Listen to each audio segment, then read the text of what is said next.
I'm always on the lookout for more information when it comes to book marketing, because this is an area that we can always learn something from somebody. And so that's what leads me to today's guest, who is the host of The Business of Writing over on YouTube, which is a channel I've been following for a little bit now, and also the Mind Your Business for Authors podcast. Now, Joe has some extensive background in working with self-published authors and book marketing. In fact, he's actually spoken at a number of events, one of those being 20 Books Vegas, which is a huge conference. Highly recommend it to any authors that want to take their business seriously. Check that out. Let's get into the interview with book marketing expert Joe Solari. Joe, we should have started recording this about 15 minutes ago. What were we thinking? I know, Dale. It's one of those things that we get talking and then you realize, oh my God, we're using up our whole hour. Right. Exactly. Exactly. Joe, just real briefly, share with my audience, who are you? What's your background? What got you into this business? Well, how I got into this business was my wife asked for help with the book that she published. I never wanted to be involved in self-publishing. In fact, at the time I was in a water treatment business and she was off doing this book thing and she was having some troubles. And this was like 2011, 12. So you remember how horrific it was to try and self-publish, right? And when I went into her account, there was some tax issues. So they hadn't paid her and there was $4,000 sitting in the account. Whoa. And I immediately got interested in self-publishing. Enough incentive. Right. It's like, wow. And because this was a nonfiction book about T-shirts and jeans styling, and she was making that kind of money. And she's continued to put out books in the nonfiction space around her styling brand. But what happened was long story, but I ended up thinking that, of course, I was a brilliant guy. When I sold a business, I'll write a book. And when I put that book out, the few folks that did read it were in the 20 Books group, and they asked me to start helping them with this idea of how to help creatives with their business. Okay. And, fast forward, what I'm doing today is I've got a group of authors that are private clients. I have a partner named Lisa Gardina, who's a CPA, and we're being their back office and financial support mechanism. So we're doing their payroll, we're doing the bookkeeping. We're planning their marketing strategy. We're acting like their CFO and controller and them as the CEO to really help these businesses grow, because these are, multi-six-figure, multi-million-dollar authors that are selling crazy amounts of fiction. And it's, I was thinking before we got on the podcast, it's like one of the big things in this for me is like the circumstances of my life prepared me for a job that never existed, right? Like you think about it at my age to think, well, what do you want to be when you grow up? It's like, well, what I was thinking is I was going to help authors who sell books electronically. it was so far out of the realm, right? Like I want to be a flying car mechanic. But I did build this particular set of skills as operating small businesses that really put me in a great position to help creatives think about the writing like it's a business, right? And too often there's mistakes made because marketing or advertising gets mistaken for business, and it's not. It's a facet of it, but it's not what you need to do. So that's really where I am today. How I got here and how I'm helping authors is really thinking about how you can turn your daydreams into cold, hard cash. This is really cool. And there's so much that people can explore. And obviously, I'll leave some links inside the show notes. So that way they can take a look at your site and also visit you on YouTube, where I'm currently subscribed, and also over through podcasting platforms. But there was something that you and I had chatted about, and I felt, let's hit the record because this is super fascinating. You were sharing with me about the Kindle Unlimited, the KDP Select Global Fund, and how it's not quite as good as what we would think. So share with me, because I feel like this piece is something that more authors that are so busy putting KDP Select on a big pedestal need to probably realize it's not all sunshine and rainbows and unicorns. Yeah. And, just to frame it, I mean, that program was a massive value creation, right? Like it's created. A lot of people complain about Amazon and how it's hurt small business, but then if you look at the author community, it created made more opportunity and more millionaire authors than anything ever before. And a lot of it came through that value that was created by a subscription service where readers can, kind of have a fixed cost per month, and authors could make what they could if their products were in demand. And I've got why I got into this specific thing in the article that I wrote about what's going on with the page rate and the pool as a whole was because I have clients that are doing multi 6-figure, 7 figures doing this, and they're wondering what's going on in their business. Mm-hmm. And when we started to look in, it's like, wait a minute, your revenues are coming down, but actually your page reads are staying the same. Mm-hmm. And so we thought, was there some discrepancy? What was going on? So what I did is I did an analysis. And if you look at a chart over years, the KENP rate has been on a slow decline. That's been obvious. It's got its ups and downs. Mm-hmm. But when you take the time to normalize it or adjust it for inflation, right? So what I did is adjusted it to $2015. Mm-hmm. What you see is there's been a 33% decrease in what you're getting paid, right? So if compare a $2015 to a $2023, it's not 0.004 cents, it's 0.0027. So it's half as much. So you're looking almost like a quarter of a cent per page read. Yeah, which can hurt, right? Yeah. And then when you do the same thing to the pool, it's not over $40 million, it's closer to 31. Huh. So it's a smaller pie that we're all getting thinner and thinner slices of. Why? Because it seems like it has been going up, like the global select pool. Where's the disconnect? Why aren't the authors getting paid that? Do you know that?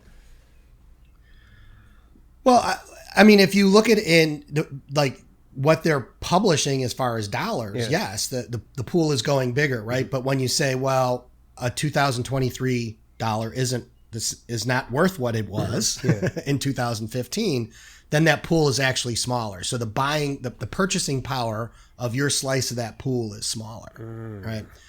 So it's kind of nerdy economic stuff, but the reality is your eggs cost more and you're getting less per page read. That's why as an author, you're feeling the pinch, right? Is you're paying more, you're getting paid less. Right?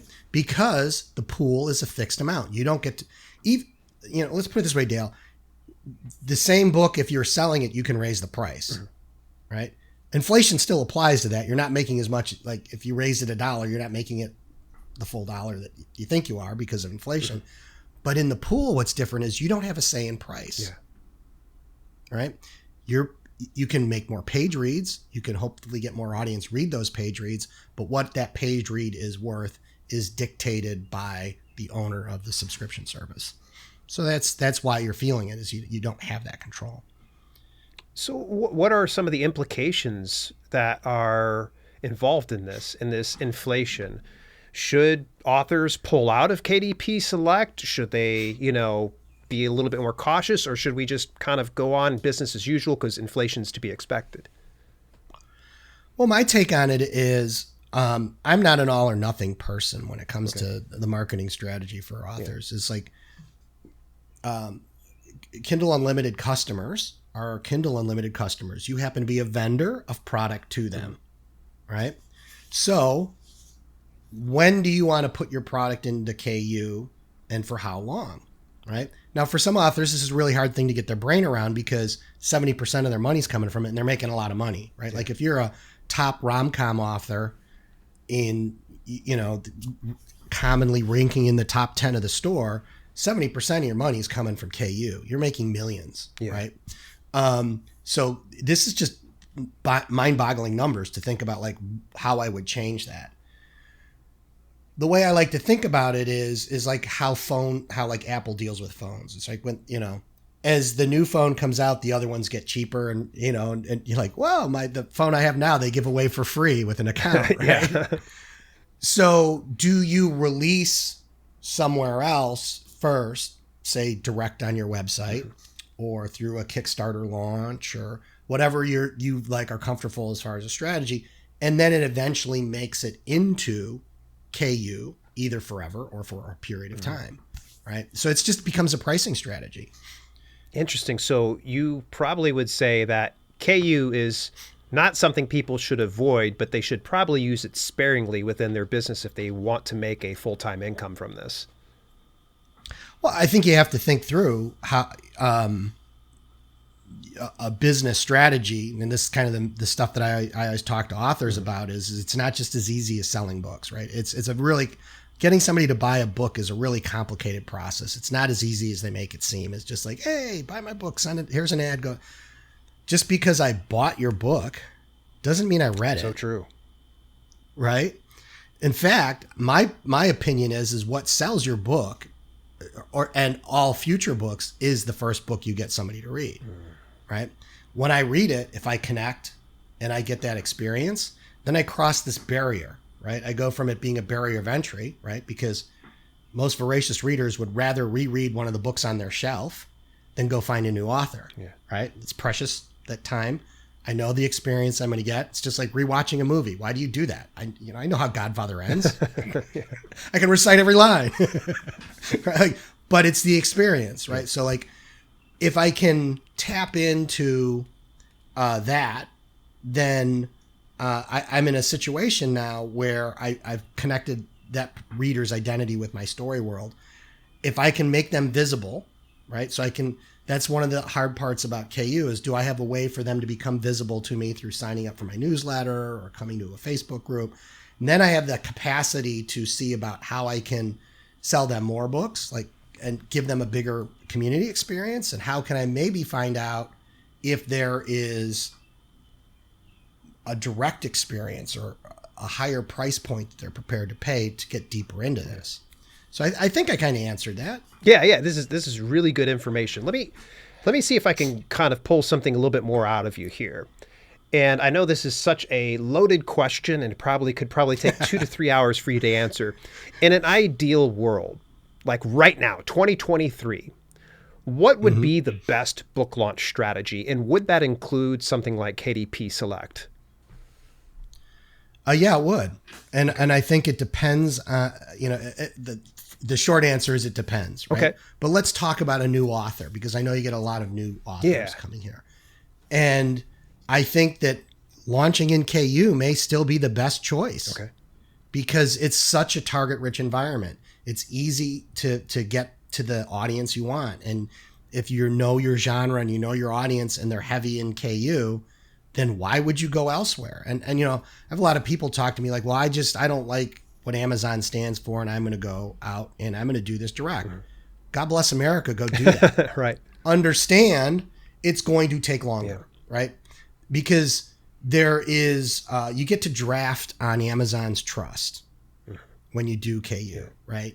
Whereas when you're doing your own website, well, now you have to know, people have to know you, like you, and trust you. Like, that's old school stuff. Whereas on the other hand, when it's Amazon, it's like, well, like, they got my credit card. I bought my cat food from there, and I like this book, and it seems like a good blurb. I'll buy it, right? Yeah. So I think that that does make sense. But if you're an author that is heavy in KU and you're thinking about how I might launch in the future, I would start looking at some wide and specifically direct strategies where you really have control over the experience. Because the reality is people don't want to be in reality. Right. Like they want to be in your fantasy world. They want to be in your sci-fi world. They want to be in your lit RPG world. And now you bring it over to your website, you can start doing that stuff. Like, you can make it really on brand and start to blur the lines between, your story world and reality. And, why do people go and dress up like stormtroopers? Like, it's the same thing. We create this identity out of these stories. And when you can tap into that, and indie authors can do it, like, they can do it better than anybody else because they can move quick. They can listen, right? Those kind of things make you a better marketer because you can see these things moving in the market and go, oh, well, like these are the stories my fans want. Mm-hmm. I'll give them that. Interesting. So you briefly talk about, okay, we launched the book, we get it on out there. I think the one piece of the puzzle of really building that author business that a lot of people I think are really just either scared of or against, and that's that marketing and promotional element. Could you share just a little bit more, like, what do you think a lot of the indie authors are getting wrong right now when it comes to marketing and promoting their books or even selling more books? Oh, that's an easy one. Okay. They don't treat their customers like they'd like to be treated. Oh, do tell. Give me a good case scenario. Well, I'm going to slam your Facebook feed with buy my book, buy my book. Like, how quick do you fly like that? Does every one of your emails just a string of I've got this box set, I've got this, I got that. It's like, I think the most ironic thing is when an author says, I can't get my readers to read my email. It's like, so let me get this right. You write for a living and their hobby is reading and they won't read it. Maybe it's what's in the like it's the messaging, right? And if you start to think about how you as a reader would like your favorite author to treat you, things change. Like it's, like I have favorite authors and I think about them in a way that attaches to my identity. Like my personal view of myself is how I think about these brands and the things that I think are cool and the things I think aren't. So I can use that to get people to support my brand, right? If I give them ways to come in and feel like they belong, give them status, like these are like Maslow's hierarchy of needs stuff that we can do that you can't get on a platform like Amazon or Apple. Yeah. Right.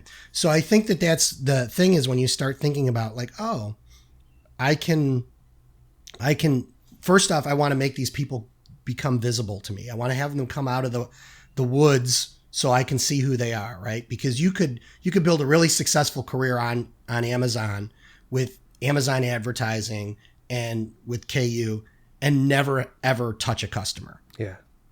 That's a super fragile business. Oh yeah, for sure. I've seen some crazy worst case scenarios too when that happens too. Oh yeah. Yeah. And some, it doesn't like big people not doing anything illegitimate. They get caught by a bot and their account gets closed down. And fortunately they have such big businesses. It doesn't suffer too much, but it's never the same. Yeah. Right. The momentum changes. Right. Because here's the weird thing that people forget with the way digital marketing is now is everyone's trying to figure out like what kind of wushu gambit scam tactic can I inject to make Amazon do things for me. And it's like, what they're trying to do is connect the right product with the right customer. Yeah. Right. So for example, you'll hear a lot of people send all kinds of traffic to your sales page on Amazon. Yeah. It's the wrong thing to do. Okay. Absolutely wrong thing to do. And why? Because if you send the right traffic, you just send your audience. Let's say you're launching the next book in a series, and it's only 300 people that are at that point from your email list that are ready to buy book 8, and they've read up to book 7, and you send those people and they buy. That conversion rate is going to be insane. Mm-hmm. It's going to be like double-digit conversion rate, and Amazon is compelled by its very code to be like, what was that? Right. I can go find more people like that. Right. And the better and cleaner you make that signal, it'll be easier it is for the algorithm to find those people and then send information out to them. And they're like, oh my God, this is like the old days when Amazon just magically knew what I wanted to read next. Yeah. But what gets lost is you throw a bunch of traffic on top of that. Well, I'm going to do a bunch of stacking promos and this and that. And then I got my list that I made off of BookBub that's all these discount shoppers, and all that traffic comes and bounces. It drives down your conversion rate. Right? And now that 300 people that were glowing examples of your ideal audience get lost in all the noise. What we want to have happen is we see those people, they come by, Amazon starts showing those to similar people. And what they're going to do, they're going to slide down the carousel to book 1 and buy book 1 because they don't want book 7. or 8, whatever I said we're on, right? They want book 1 because they're like, "Ooh, I love this. It's a series and there's 7 books and this is what I love." Yeah, everybody's got to start at the beginning. Book. Right. Because these people are like your ideal audience that have read through to book 7. So they're like, "Oh, a new series I didn't know about that's 7 books. This is awesome. I've got 3 days of reading." Right? Yeah. So they come in. Now, what do you do to make those people visible to you? Like, what happens at the end of that book and the end of book 2 that you can bring people into your community and help them understand what it means to them to be part of your brand, right? Because the selling already is done. If they get to the end of the book, you sold them. Yeah. So I know there was a lot in that, Yeah. but I think that's really, the shortest answer I can give you on that one. That's great, Joe. Actually, we're getting down to the last couple of minutes, and I always love to ask all of my guests this specific question. And I think you've given a ton of advice already, but I would love to hear something a little different than what we've said before. What advice would you give to any aspiring authors or self-publishers out there? Sure. I think that the biggest thing that I can help you with that most people never talk about is what you're doing is a startup business. Hate to break it to you. And most startups fail. For a startup to get through 5 years is a 50-50 shot, a flip of a coin. Most fail. There's a 20% failure rate in the first year. So what could we do to fix that? Well, the number one reason for businesses failing is they run out of cash. So what if we fix that problem? What if you went and budgeted the money you need to do multiple launches, right?